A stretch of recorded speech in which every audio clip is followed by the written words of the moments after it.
The day has finally arrived to start reviewing the beans in tomato sauce. And today I'm going to start with this one.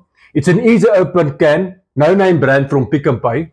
So let's open it and look first what it looks like and then what it tastes like. Here goes.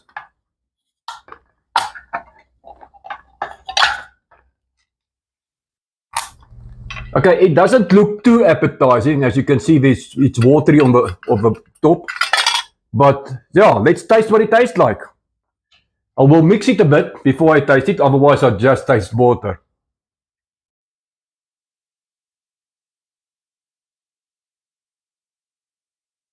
There you go. As I say, all in the taste.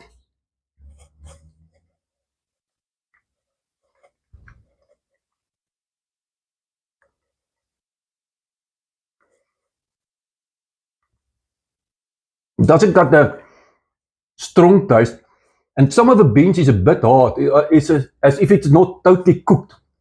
But it's quite nice. It's really nice. Doesn't have much flavor. I rate this beans a 7.2 out of 10. Thanks guys. Love you all till next time.